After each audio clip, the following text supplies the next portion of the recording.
अस्सलाम वालेकुम dear student. आज हमने 11th क्लास की जो केमिस्ट्री है इसका chapter number 5 state of matter और इसका बहुत इंपॉर्टेंट क्विक चेक 5.3 को आज हम डिस्कस करेंगे। तो बच्चों यहाँ से एक शॉर्ट क्वेश्चन लाजमी आएगा या इससे मिलता जुलता शॉर्ट क्वेश्चन होगा। ये जो शॉर्ट क्वेश्चंस हैं ये इंटरमॉलिक्यूलर फोर्सेस के बारे में है। तो अगर आपको इंटरमॉलिक्यूलर फोर्सेस का अच्छा कंसेप्ट है तो आप इनको बहुत अच्छे तरीके से सॉल्व कर लेंगे, नहीं तो इनको समझेंगे फिर भी आपको ये आना शुरू हो जाएगा। तो हमारे पास पहला पहला क्वेश्चन यह है कि CHF3, इसे हम कहते हैं ट्राईफ्लोरोमीथेन। क्या ट्राईफ्लोरोमीथेन के अंदर हाइड्रोजन बॉन्ड है? अगर है तो कैसे है, अगर नहीं है तो क्यों नहीं है? तो सबसे पहले हमने ट्राईफ्लोरोमीथेन की बच्चों स्ट्रक्चर को ड्रा करते हैं। तो ट्राईफ्लोरोमीथेन में ये दरमियान में कार्बन होगा, इसके आसपास बेटा तीन, इसके आसपास आपने तीन फ्लोरीन लगानी है, एक इधर एक इधर एक इधर और एक हाइड्रोजन बेटा आपने इधर लगा देना है। तो ये जो स्ट्रक्चर आपके पास बन गया ये ट्राईफ्लोरोमीथेन की स्ट्रक्चर है। यहाँ पे फ्लोरीन मोर इलेक्ट्रोनेगेटिव है इसलिए ये इन इलेक्ट्रॉन्स को अपनी तरफ खींचेगी, तो फ्लोरीन के ऊपर पार्शियल नेगेटिव चार्ज आएगा।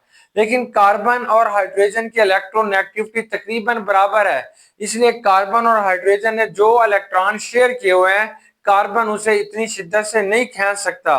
तो इसलिए बेटा हाइड्रोजन के ऊपर कोई भी खास किस्म का चार्ज नहीं आएगा। अब देखें बज़ाहिर तो ये हमारे पास जो है इसके अंदर हाइड्रोजन बॉन्डिंग नहीं है, बज़ाहिर क्या बल्कि इसमें हाइड्रोजन बॉन्डिंग है ही नहीं, क्योंकि हाइड्रोजन बॉन्डिंग के लिए शर्त होता है कि हाइड्रोजन जो होता है वो डायरेक्टली अटैच होगा विद मोर इलेक्ट्रोनेगेटिव एटम, कि वो ज्यादा इलेक्ट्रोनेगेटिव एटम के साथ अटैच होगा, मतलब फ्लोरीन के साथ अटैच होगा, नाइट्रोजन के साथ अटैच होगा या ऑक्सीजन के साथ।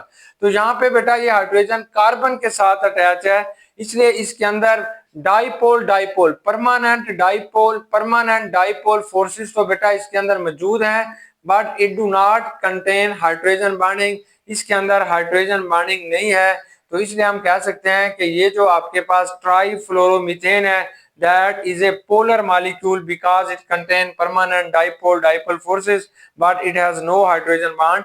Why? Because hydrogen is not directly attached with a fluorine atom but hydrogen is attached with a carbon. अब नेक्स्ट क्वेश्चन है कि show hydrogen bonding width between ethanol molecules, between two ethanol molecules. आपने दो ethanol के molecules बनाने हैं और इनके अंदर आपने हाइड्रोजन बॉन्डिंग को दिखाना है। तो ये बिल्कुल वैसे ही दिखाएंगे जैसे बेटा हमारे पास पानी के अंदर हाइड्रोजन बॉन्डिंग होती है। देखो ये आपके पास ना ऑक्सीजन होगा, जहां पे ये हाइड्रोजन होगा, हाइड्रोजन के ऊपर पॉजिटिव चार्ज है, ऑक्सीजन के ऊपर बेटा नेगेटिव चार्ज है। अब नीचे आपने CH2 CH3 दिखा दें, यानी अल्काइल ग्रुप दिखाएंगे। अब क्योंकि ये OH के साथ डायरेक्टली अटैच है इसमें हाइड्रोजन बॉन्डिंग मौजूद है। अब एक और मॉलिक्यूल जो है वो एथानॉल का दिखाएंगे, तो उसमें पहले आपने ऑक्सीजन दिखाएंगे, ये ऑक्सीजन है, इसके ऊपर नेगेटिव चार्ज है, जहां पे बच्चे आपने हाइड्रोजन दिखाना है और ऑक्सीजन के साथ यहाँ पे इथाइल ग्रुप अटैच है CH2 CH3। तो इस तरीके से ये दो जो है हमारे पास एथानॉल के मॉलिक्यूल हैं और इनके अंदर हाइड्रोजन बॉन्डिंग पाई जा रही है। तो इसके बाद नेक्स्ट हमारे पास आता है कि which type of forces are present in the following. तो ये कुछ मॉलिक्यूल्स हमें दिए जा रहे हैं और इनके बारे में पूछा जाता है कि इसमें किसमें कौन सी फोर्सेस हैं। फिर दूसरा क्वेश्चन यह है कि इनके बॉइलिंग पॉइंट किसके ज्यादा है किसके कम है, वो आपने बताने हैं। वन बाय वन हम इसे शुरू करते हैं। पहले पहले देखें, इसे हम कहते हैं प्रोपेन। ये जो पहली स्ट्रक्चर हमने ड्रा किया है it is known as a propane, ये प्रोपेन है, तो दैट इज ए हाइड्रोकार्बन। तो ये बेटा हमारे पास जो है ये एक हाइड्रोकार्बन है। इसके अंदर पाई जाने वाली जो फोर्सेस ऑफ अट्रैक्शन है या इंटरमॉलिक्यूलर फोर्सेस हैं वो instantaneous dipole, induced dipole forces बेटा इसके अंदर है पाई जा रही हैं। अब दूसरा मॉलिक्यूल देखें, ये CH3 है, ये CH2 है, ये OH है, इसे हम कहते हैं एथानॉल, यानी ये एथानॉल है या इसी चीज को आपने इथाइल अल्कोहल भी कहते हैं। और इथाइल अल्कोहल के अंदर जो फोर्सेस पाई जाते हैं उसे आपने हाइड्रोजन बॉन्डिंग कहते हैं। तो ये हाइड्रोजन बॉन्डिंग इसके अंदर मौजूद है। अब तीसरा जो हमारे पास मॉलिक्यूल है that is a ethyl chloride. तो आपने इसे बेटा इथाइल क्लोराइड कहते हैं या इसी को आपने क्लोरोइथेन कहते हैं। इसके अंदर जो फोर्सेस ऑफ अट्रैक्शन है वो परमानेंट डाइपोल फोर्सेस बटे इसके अंदर इथाइल क्लोराइड के अंदर पाई जाती है। अगर आप इंटरमॉलिक्यूलर फोर्सेस का मुआयना करते हैं कि कौन सी फोर्सेस स्ट्रांगर हैं, तो सबसे ज्यादा जो स्ट्रांग फोर्सेस ऑफ अट्रैक्शन होती है वो एच बॉन्डिंग यानी हाइड्रोजन बॉन्डिंग होगी, जिसके अंदर भी पाई जाएंगी। फिर आपके पास परमानेंट डाइपोल फोर्सेस होंगे, और सबसे वीक जो होती हैं वो instantaneous dipole induced dipole forces होंगे। अब इनके बॉइलिंग पॉइंट के लिहाज से आप इसे तरतीब दे दें तो सबसे ज्यादा जिसका बॉइलिंग पॉइंट ज्यादा होगा वो एथानॉल होगा, यानी CH3CH2OH एथानॉल का बॉइलिंग पॉइंट सबसे ज्यादा होगा। फिर बेटा इथाइल क्लोराइड का होगा, या इसे क्लोरो इथेन भी कहते हैं। इसके बाद हमारे पास प्रोपेन का होगा, CH3 है, CH2 है, फिर ये CH3 है, ये सबसे कम होगा।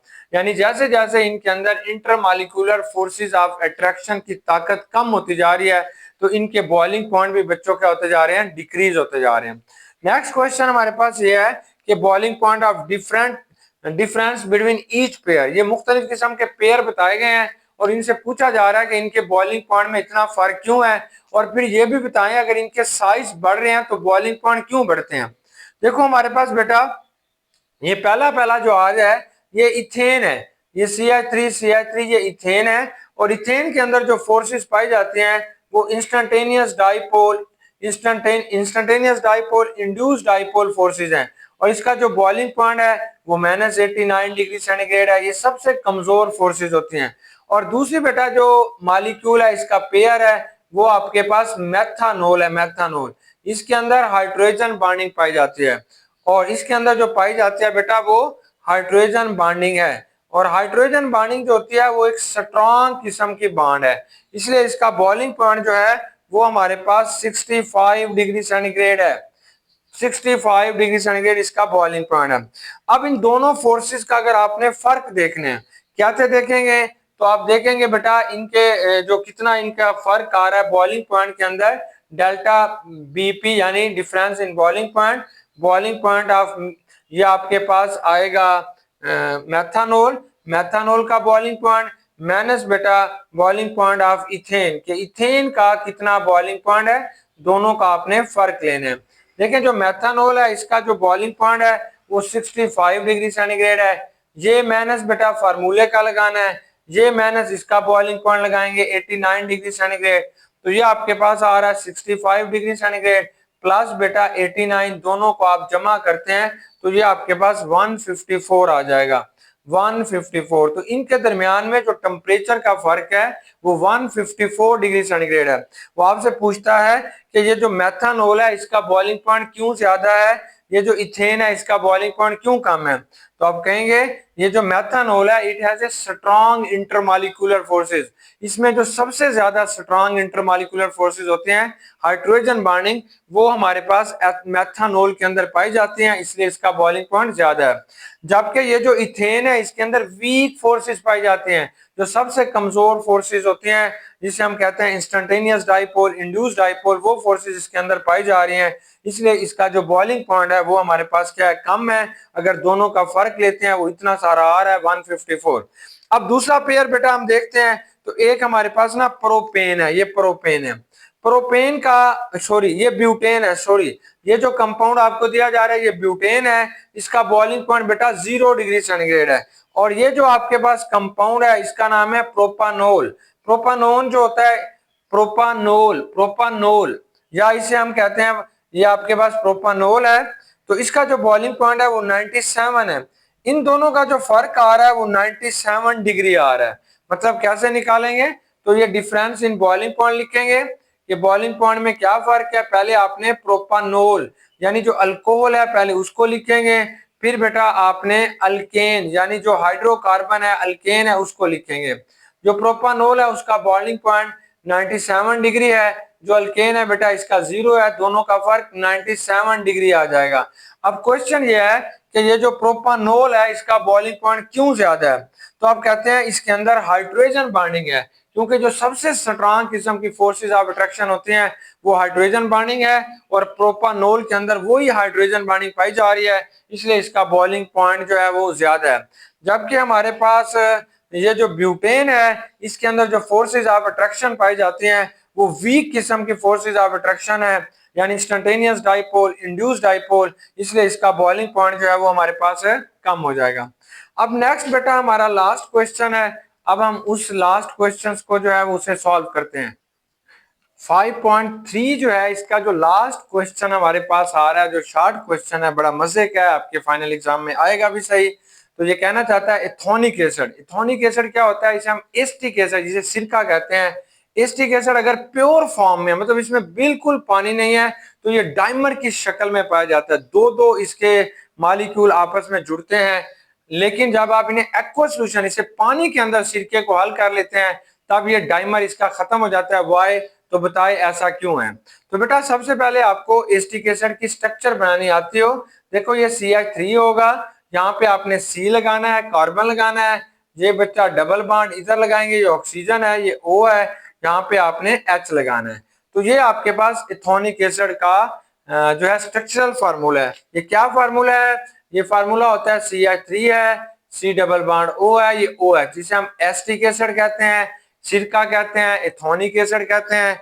अब ये प्योरेस्ट फॉर्म के अंदर आप इसे देखते हैं।